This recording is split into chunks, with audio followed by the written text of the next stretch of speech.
Hello guys, কেমন আছো তোমরা সবাই? আশা করি সবাই তোমরা অনেক অনেক ভালো আছো। তো ফাইনালি চলে আসছি আমি আমার পছন্দের আরও একটি জায়গায়, আর সেটা তোমরা খুব ভালো করেই জানো।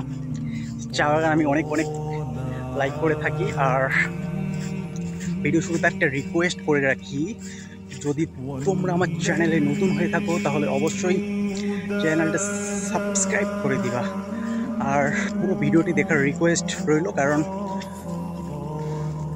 তোমরা দেখতে পাচ্ছ অনেক বড় একটা চা বাগানে আসছি। আর এখানে পুরো বাগানটা যদি কভার করতে যাই, রিয়েলি এখানে অনেক হার্ডওয়ার্ক করতে হবে।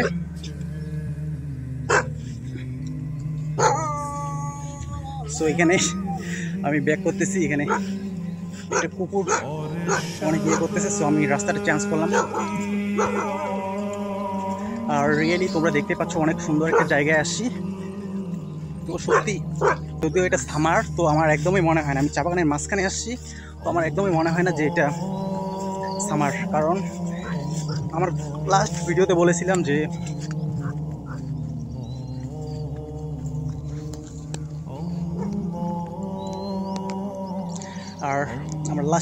বলেছিলাম যে অনেক বিরক্ত লাগতেছে। তো রিয়েলি এটা সামারটা অনেকেই পছন্দ করেন না আপনারা, আর উইন্টার হলে রিয়েলি অ্যামেজিং হতো।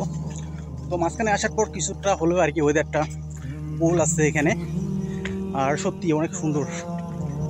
মানে চারিদিকে সবুজের সমারোহ, রিয়েলি অনেক আমি এনজয় করি বেশ। আর মন খারাপ হলে আমি ইয়ে করি, চা বাগানে ঘুরতে চলে আসি একা একা। মন খারাপ থাকলে আমি একা একা চলে আসি চারিদিকে রিয়েলি। আর পুরো বাগানটা আসলে ঘুরতে গেলে রিয়েলি অনেক অনেক সময় লাগবে। আর তো আমি সাধ্য মতো দেখানোর চেষ্টা করবো আপনাদেরকে। আর তোমাদের কার কার চা বাগান পছন্দ অবশ্যই কমেন্ট করে জানিয়ে দাও দ্রুত। আর আমার চ্যানেলটাকে সাপোর্ট করতে চাইলে দ্রুত সাবস্ক্রাইব করে দাও। এবং রিয়েলি অনেক সুন্দর জায়গাটায় আসছি এবং বেশ এনজয় করতেছি আমি এখানে। এখানকার পরিবেশটা রিয়েলি অন্যরকম। আর আমার পিছনটা দেখতে পাচ্ছেন, এখানে নদী রয়েছে, এটা মনে হয় চাওয়াই নদী। আর পুরো বাগানটা আসলে ঘোরা সম্ভব না, যদি ঘুরতে যাই 2 ঘন্টা প্লাস সময় লেগে যাবে। সো প্রচণ্ড গরমের মধ্যে ভিডিও করা অনেক অনেক কষ্টকর।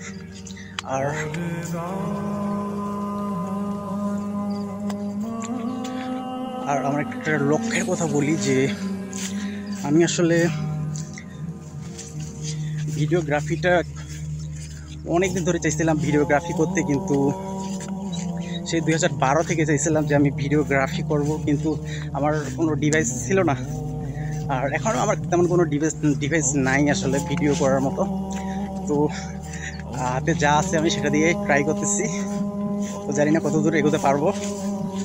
তো ব্যর্থ হলে সমস্যা নেই, আমি আবার ট্রাই করবো। যদি এই চ্যানেলে ইয়ে করতে না পারি, আমার যে ক্রাইটেরিয়াগুলো রয়েছে 1000 সাবস্ক্রাইবার এবং 4000 আওয়ার্স ওয়াচ টাইম যদি আমি কমপ্লিট করতে নাও পারি, কোনো সমস্যা নেই, আমি আবার ট্রাই করব, হয়তো অন্য কোনো ডিভাইস দিয়ে, অথবা আবার নতুন কোনো চ্যানেল খুললে। তো আমি মোটেও এখনও এত সহজে ছেড়ে দিব না ভিডিওগ্রাফিটা, এটা আমি ধরে রাখতে চাই। যদিও সাফল্য পাবো কি পাবো না সেটা বড় কথা নয়, কিন্তু আমি এটাকে পছন্দ করি আর শখের বশে পড়া। সো আমার ভালো লাগে ভিডিওগ্রাফি করতে। আর প্রাকৃতিক সৌন্দর্যগুলো একা একা ঘুরে দেখতে ভালো লাগে এবং তোমাদেরকে দেখাইতে ভালো লাগে। সো এখানে আমি প্রচণ্ড ঘেমে যাচ্ছি। আর ওয়েদার তো তোমরা জানোই যে অনেক হাই, এটা সামার, একদমই কড়া রোদ চারদিক। তো বন্ধুরা, আমি চাচ্ছি দ্রুত যে ক্রাইটেরিয়াগুলো রয়েছে 1000 সাবস্ক্রাইবার এবং 4000 আওয়ার্স ওয়াচ টাইম, তো সেগুলো পূরণ করার। তো তোমরা যদি আমাকে সাপোর্ট করো তাহলে রিয়েলি আমি কৃতজ্ঞ থাকবো তোমাদের প্রতি, এবং আমিও চেষ্টা করব তোমাদেরকে সাপোর্ট করার। তো আমি চাচ্ছি আগামী 6 মাসের মধ্যে ক্রাইটেরিয়াগুলো সব পূরণ করার মনিটাইজেশনের। তো জানি না পাবো কি না, আর আমি চেষ্টা করবো তোমাদেরকে সাপোর্ট করার। যদি কারো সাপোর্ট লাগে তো অবশ্যই আমাকে কমেন্টস করে জানাবো, আমি চেষ্টা করবো তোমাদের সাপোর্ট করার। আর তোমরা চাইলে আমাকে সাপোর্ট করতে পারো। আর আমি জানি না পাবো কিনা, না হলে আবার 6 মাস পরের 6 মাসে ট্রাই করবো। তো আমি করতে থাকবো যতদিন না মনিটাইজেশন পাবো, তো আমি চেষ্টা করে যাব।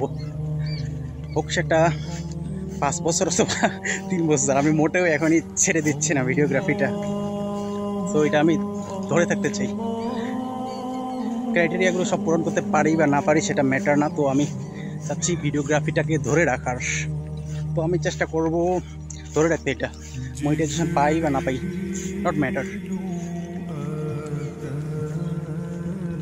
আর পরিবেশটা কেমন লাগলো চারিদিকে, তো একটা ভিডিওতে একটা লাইক দাও এবং দ্রুত কমেন্ট করে জানিয়ে দাও কেমন লাগলো জায়গাটা।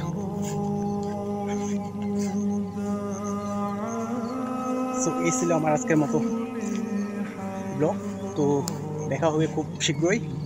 আর ভালো থাকবে, সুস্থ থাকবে সবাই, আমার জন্য দোয়া করবে। আল্লাহ হাফিজ।